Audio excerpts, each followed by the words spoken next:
Hi hello guys, welcome to new video. ಇವತ್ತಿನ ವಿಡಿಯೋದಲ್ಲಿ ನಾನು ಈಗಾಗಲೇ 3 ಇಯರ್ಸ್ ಸಿಲಬಸ್ಸು ಸಬ್ಜೆಕ್ಟ್ಸ್ ಯಾವುದ್ಯಾವುದಿದೆ 3 ಇಯರ್ಸಲ್ಲಿ 6 ಸೆಮ್ಮಲ್ಲಿ ಯಾವ ರೀತಿ ಓದ್ತೀವಿ ಅಂತ ಅಂದ್ಬಿಟ್ಟು ವಿಡಿಯೋ ಮಾಡಿದೆ.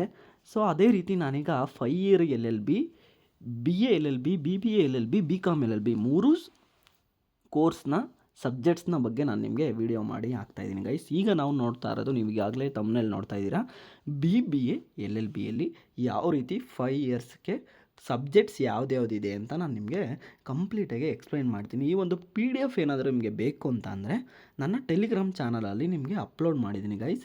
ದಯವಿಟ್ಟು ಡಿಸ್ಕ್ರಿಪ್ಷನ್ ಬಾಕ್ಸ್ನಲ್ಲಿ ಲಿಂಕ್ ಕೊಟ್ಟಿದ್ದೀನಿ. ಸೊ ದಯವಿಟ್ಟು ಹೋಗಿ ಜಾಯಿನ್ ಆಗಿ, ಅದರಲ್ಲಿ ಆಲ್ರೆಡಿ ಅಪ್ಲೋಡ್ ಆಗಿರುತ್ತೆ. ನಿಮಗೆ ಕಂಪ್ಲೀಟ್ ಸಿಲೆಬಸ್ಸು ಕೂಡ ಇರುತ್ತೆ, ಯಾವ್ಯಾವ ಚಾಪ್ಟರ್ಸ್ ಇದೆ, ಎಷ್ಟು ಚಾಪ್ಟರ್ಸ್ ಇದೆ, ಏನೇನು ಓದಬೇಕು ಅಂತಲೂ ಕೂಡ ಕಂಪ್ಲೀಟಾಗಿ ನಾನು ನಿಮಗೆ ಈ ಒಂದು PDF ನಾನು ನನ್ನ ಟೆಲಿಗ್ರಾಮ್ ಚಾನಲಲ್ಲಿ ಅಪ್ಲೋಡ್ ಮಾಡಿದ್ದೀನಿ. ಅದಕ್ಕಿಂತ ಮುಂಚೆ ಯಾರೆಲ್ಲ ಚಾನಲ್ಗೆ ಸಬ್ಸ್ಕ್ರೈಬ್ ಆಗಿಲ್ಲ, ಈ ಕೂಡಲೇ ಚಾನಲ್ಗೆ ಸಬ್ಸ್ಕ್ರೈಬ್ ಮಾಡ್ಕೊಬಿಡಿ. ಜಸ್ಟ್ ಒಂದು ಸಬ್ಸ್ಕ್ರೈಬ್ ಮಾಡಿಕೊಂಡು ನನಗೆ ಮೋಟಿವೇಶನ್ ಮಾಡಿ. ನಿಮ್ಮ ಫ್ರೆಂಡ್ಸು ಮತ್ತು ಕಾಲೇಜ್ ಗ್ರೂಪ್ಸ್ಗೆ ಈ ಒಂದು ವಿಡಿಯೋನ, ಅಥವಾ ಯಾರೆಲ್ಲ LLB ಮಾಡಬೇಕು ಅಂದ್ಕೊಂಡಿದ್ದೀರಾ ಅವ್ರಿಗೆ, BBA LLB ಮಾಡೋರಿಗೆ ವಿಡಿಯೋನ ಶೇರ್ ಮಾಡಿ ಗೈಸ್. ಬನ್ನಿ ವಿಡಿಯೋ ನಾವು ಮುಂದುವರ್ಸೋಣ. ಸೊ ನಿಮಗೆ ಟೋಟಲಾಗಿ ಎಷ್ಟು ಸೆಮ್ಸ್ ಇರುತ್ತೆ ಅಂತಂದರೆ 5 ಇಯರ್ಸ್ಗೆ 10 ಸೆಮಿಸ್ಟರ್ಸ್ಗಿರುತ್ತೆ, ಒಂದು ವರ್ಷಕ್ಕೆ 2 ಸೆಮ್ ಅನ್ನೋ ಥರ. ಸೊ BBA LLB ಪ್ರೋಗ್ರಾಮಲ್ಲಿ ಯಾವ್ಯಾವೆಲ್ಲ ಸಬ್ಜೆಕ್ಟ್ ಇರುತ್ತೆ. ಫಸ್ಟ್ ಸೆಮಿಸ್ಟ್ರಲ್ಲಿ ನೀವು ಇಲ್ಲಿ ನೋಡೋದಾದರೆ ಜನರಲ್ ಇಂಗ್ಲೀಷ್ ಅಂತ ಸಬ್ಜೆಕ್ಟ್ ಇರುತ್ತೆ guys. General English. Second subject ಬಂದು business environment.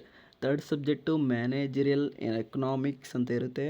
Fourth one financial accounting ಅಂತ ಇರುತ್ತೆ. So fifth one legal methods. So ಅಲ್ಲಿಗೆ ನಿಮಗೆ BBA ರಿಲೇಟೆಡು ಟೂ ಸಬ್ಜೆಕ್ಟ್ಸ್ ಇರುತ್ತೆ. ಒಂದು ಕನ್ನಡ ಇಂಗ್ಲೀಷ್ ಸಬ್ಜೆಕ್ಟು, ಒಂದು ರಿಲೇಟೆಡು ಕನ್ನಡದಲ್ಲಿ ಒಂದು ಸಬ್ಜೆಕ್ಟ್ಸ್ ಇರುತ್ತೆ. ಇನ್ನೊಂದು 2 ಸಬ್ಜೆಕ್ಟ್ ಬಂದು ಲಾ ರಿಲೇಟೆಡ್ ಇರುತ್ತೆ ಗೈಸ್. 5 ಸಬ್ಜೆಕ್ಟ್ ಇದೆ. ಸೆಕೆಂಡ್ ಸೆಮಿಸ್ಟರ್ಗೆ ಬಂದರೂ ಕೂಡ ನಿಮಗೆ 5 ಸಬ್ಜೆಕ್ಟ್ ನೋಡೋವಂಥದ್ದು. ನೀವು ಕನ್ನಡ ಅಥವಾ ಕನ್ನಡ ನೀವು ಕಲಿಬೇಕಾಗುತ್ತೆ. ನಾರ್ಮಲಾಗಿ ಕನ್ನಡ ಪ್ರತಿಯೊಬ್ಬರಿಗೂ ಇರುತ್ತೆ. ಯಾರೆಲ್ಲ ನಾನು ಕನ್ನಡಿಗಸ್ ಇರ್ತಾರೋ ಅವ್ರಿಗೆ ಕನ್ನಡ ಸಬ್ಜೆಕ್ಟ್ ಇರುತ್ತೆ. ಸೊ ಸೆಕೆಂಡ್ ಸೆಮಿಸ್ಟ್ರಲ್ಲಿ ಸೆಕೆಂಡ್ ಸಬ್ಜೆಕ್ಟ್ ಬಂದು principle and practice management, PPA ಅಂತ ಬರುತ್ತೆ ಇದು. So economics development in India ಅಂತ ಒಂದು ಸಬ್ಜೆಕ್ಟ್ ಇರುತ್ತೆ. ಅದಾದಮೇಲೆ ಎಂಟರ್ಪ್ರಿನರ್ಶಿಪ್ ಡೆವಲಪ್ಮೆಂಟ್ ಅಂತ ಇರುತ್ತೆ. ಮತ್ತು ಲಾ ಆಫ್ ಟಾಟ್ಸ್, ಇಲ್ಲಿ ಇದು ಒಂದು law related subject. Law of torts ಅಂತ ಬರುತ್ತೆ, ಅಪಕೃತ್ಯ ಕಾನೂನು ಅಂತ ಕನ್ನಡದಲ್ಲಿ ನಾವು ಕರಿತೀವಿ. ಸೊ ಥರ್ಡ್ ಸೆಮಿಸ್ಟರ್ ಸಬ್ಜೆಕ್ಟ್ಸ್ ನೋಡೋದಾದರೆ ನೀವು ಇಲ್ಲೇ ವಿಡಿಯೋದಲ್ಲೇ ನೋಡ್ತಾ ಇರ್ಬೋದು. So business communication, cost and management accounting, human resource accounting, business statistics ಮತ್ತು ಕಾನ್ಸ್ಟಿಟ್ಯೂಷನಲ್ ಲಾ.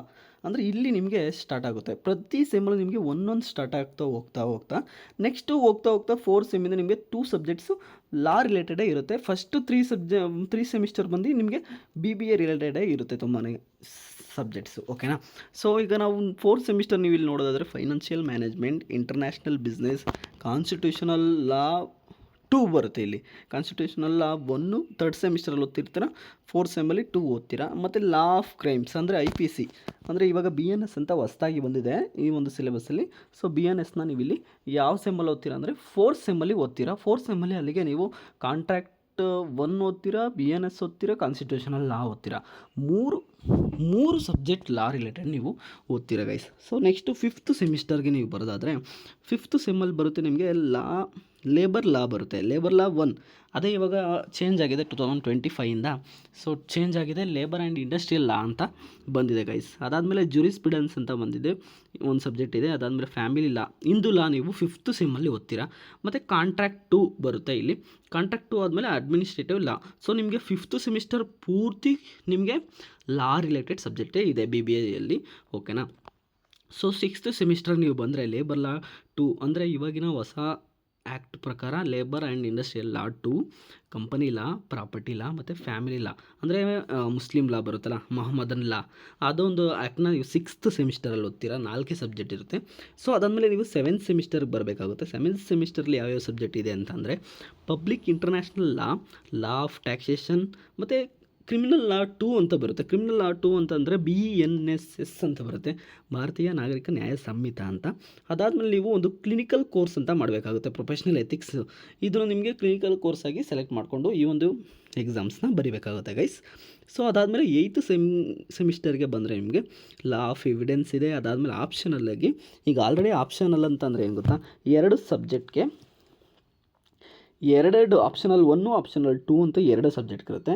ಆ ಒಂದು ಆಪ್ಷನಲ್ 1 ನೀವು ತೊಗೊಂಡ್ರೆ 2 ಸಬ್ಜೆಕ್ಟ್ಸ್ ಇರುತ್ತೆ. ಫಾರ್ ಎಕ್ಸಾಂಪಲ್ ನೀವು ಇಲ್ಲಿ ನೋಡ್ತಾ ಇರ್ಬೋದು, human rights law and practice ಅಥವಾ ಇನ್ಶೂರೆನ್ಸ್ ಲಾ, ಇವೆರಡರಲ್ಲಿ ಒಂದನ್ನು ನೀವು ಚೂಸ್ ಮಾಡಬೇಕಾಗಿರುತ್ತೆ. ನಿಮ್ಮ ಕರಿಯರ್ ಅಥವಾ ನೀವು ಯಾವುದರಲ್ಲಿ ಸ್ಪೆಷಲೈಸೇಷನ್ ಆಗ್ತೀರಾ ಅದ್ರ ಬಗ್ಗೆ ನೀವು ಓದ್ಕೊಂಡು ಹೋಗಬೇಕಾಗುತ್ತೆ. ಆಪ್ಷನಲ್ 2 ಅಂತಲೂ ಬರೀಬೇಕಾಗುತ್ತೆ. ಅದರಲ್ಲಿ ಬ್ಯಾಂಕಿಂಗ್ ಲಾ ಮತ್ತು rights to information RTI act ಬರುತ್ತೆ. ಅವೆರಡರಲ್ಲಿ ಒಂದನ್ನು ನೀವು ಚೂಸ್ ಮಾಡಿಕೊಂಡು ಎಕ್ಸಾಮ್ ಬರೀಬೇಕಾಗುತ್ತೆ. ಮತ್ತು ಕ್ಲಿನಿಕಲ್ ಕೋರ್ಸ್ 2 ಅಂತ ಇರುತ್ತೆ. ಸೊ ಅದನ್ನು ನೀವು ಕ್ಲಿನಿಕಲ್ ಕೋರ್ಸ್ ಅಂತ ಅಂದರೆ ಏನಿಲ್ಲ, ನೀವು ಸೆಮಿನಾರ್ ಮಾಡೋದು, ಅಸೈನ್ಮೆಂಟ್ ಬರ್ಸ್ಕೊಡೋದು, ಇದನ್ನು ಕ್ಲಿನಿಕಲ್ ಕೋರ್ಸ್ ಅಂತ ಅಂದ್ಬಿಟ್ಟು ಕರಿತೀವಿ ಗೈಸ್. ಓಕೆನಾ? ಸೊ ನಿಮಗೆ 9th ಸೆಮಿಸ್ಟರ್ ಅಂದರೆ ಫಿಫ್ತ್ ಇಯರ್ ಫೈನಲ್ ಇಯರ್ಗೆ ಬರ್ತೀರಾ. ಫೈನಲ್ ಇಯರ್ಗೆ ಬಂದಾಗ ನಿಮಗೆ ಯಾವ್ಯಾವ ಸಬ್ಜೆಕ್ಟ್ಸ್ ಇದೆ, ಫೈನಲ್ ಇಯರ್ ಫಸ್ಟ್ ಸೆಮ್ಮಲ್ಲಿ ಬಂದು ಅಂದರೆ 9th ಸೆಮ್ಮಲ್ಲಿ civil procedure code and limitation act ಅಂತ ಇದೆ. ಸೊ ಅದಾದಮೇಲೆ ಅಲ್ಲೂ ಕೂಡ ಆಪ್ಷನಲ್ 3, 4 ಅಂತಲೂ ಬರುತ್ತೆ. ಮತ್ತು ಆಪ್ಷನಲ್ 3 ಮತ್ತು 4ಅಲ್ಲಿ ಯಾವುದೇ ಎರಡೆರಡು ಸಬ್ಜೆಕ್ಟ್ ಇರುತ್ತೆ. ಒಂದು IPR ಇದೆ, ಇಂಟೆಲೆಕ್ಚುವಲ್ ಪ್ರಾಪರ್ಟಿ ರೈಟ್ಸು, ಮತ್ತು ಇನ್ನೊಂದು ಪಿನಾಲಜಿ ಅಥವಾ ವಿಕ್ಟಿಮಾಲಜಿ ಇದೆ. ಅಥವಾ ಆಪ್ಷನಲ್ 4 ಥರ್ಡ್ ಸಬ್ಜೆಕ್ಟ್ ಬಂದು ನಿಮಗೆ interpretation of statutes principles of legislation ಇದೆ, ಅಥವಾ ಕಾಂಪಿಟೇಷನ್ ಲಾ ಇದೆ. ಇವೆರಡರಲ್ಲಿ ಒಂದೊಂದನ್ನು ಚೂಸ್ ಮಾಡ್ತೀರಾ, ನೀವು ಓದ್ತೀರಾ ಗೈಸ್. ಸೊ ಅದಾದಮೇಲೆ 4th ಸಬ್ಜೆಕ್ಟ್ ಬಂದು ಕ್ಲಿನಿಕಲ್ ಕೋರ್ಸ್ ಇರುತ್ತೆ. ಡ್ರಾಫ್ಟಿಂಗು, ಪ್ಲೀಡಿಂಗ್ ಮತ್ತು ಕನ್ವೆಯನ್ಸ್ ಅಂತ. ಅದನ್ನು ನೀವು ಬ್ಲೂ ಬುಕ್ಕಲ್ಲಿ ಅಥವಾ ತುಂಬ ಒಂದು ಸೆಮಿನಾರ್ ಥರ ಮಾಡಿಬಿಟ್ಟು ಅಸೈನ್ಮೆಂಟ್ ಥರ ಬರೆದು ಬುಕ್ನ ಸಬ್ಮಿಟ್ ಮಾಡಬೇಕಾಗುತ್ತೆ. ಸೊ ಆ ಒಂದು ಬುಕ್ಕು ನಿಮಗೆ ಬರೆಯೋದು ಒಂದು 9th ಸೆಮಿಸ್ಟರಲ್ಲಿರುತ್ತೆ. Total 5th sem last semester ಅಂದರೆ 10ನೇ ಸೆಮಿಸ್ಟರಲ್ಲಿ ನಿಮಗೆ ಯಾವುದೇ ಸಬ್ಜೆಕ್ಟ್ ಇರುತ್ತೆ ಅಂದರೆ ಇಲ್ಲೂ ಕೂಡ ಎನ್ವಿರಾನ್ಮೆಂಟಲ್ ಲಾ ಅಂತ ಒಂದು ಸಬ್ಜೆಕ್ಟ್ ಇರುತ್ತೆ. ಅದಾದಮೇಲೆ ಆಪ್ಷನಲ್ 5, ಆಪ್ಷನಲ್ 6.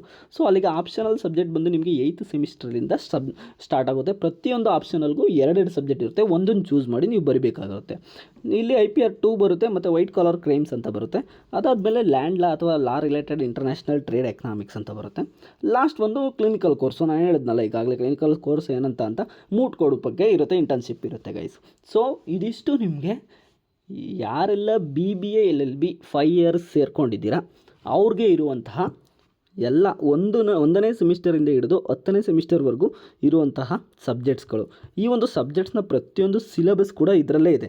ನಾನು ನಿಮಗೆ ತೋರಿಸ್ತಾ ಇರೋ PDF-ಅಲ್ಲೇ ಯಾವ್ಯಾವ ಯೂನಿಟಲ್ಲಿ ಏನೇನಿದೆ, ಯಾವ್ಯಾವ ಸಬ್ಜೆಕ್ಟ್ಸಲ್ಲಿ ಯಾವ್ಯಾವ ಟಾಪಿಕ್ಸ್ ಇದೆ ಅಂತ ಪ್ರತಿಯೊಂದು ನೀವು ತಿಳ್ಕೊಬೇಕು ಅಂತಂದರೆ ನಮ್ಮ ಚಾನಲ್ಗೆ ಸಬ್ಸ್ಕ್ರೈಬ್ ಮಾಡಿಕೊಂಡು, ನಾನು ಡಿಸ್ಕ್ರಿಪ್ಷನ್ ಬಾಕ್ಸ್ನಲ್ಲಿ ಟೆಲಿಗ್ರಾಮ್ ಲಿಂಕನ್ನು ಕೊಟ್ಟಿದ್ದೇನೆ. ಸೊ ಅದಕ್ಕೆ ಹೋಗಿ ನೀವು ಟೆಲಿಗ್ರಾಮ್ ಜಾಯಿನ್ ಆದರೆ ಗೈಸ್ ಸಾಕು, ನಾನು ಆಲ್ರೆಡಿ ಅಪ್ಲೋಡ್ ಮಾಡಿದ್ದೀನಿ. ಸೊ ನೀವು ಸರ್ಚ್ ಮಾಡಿದ್ರೆ ಅಲ್ಲಿ ನಿಮಗೆ ಸಿಕ್ಬಿಡುತ್ತೆ ಗೈಸ್.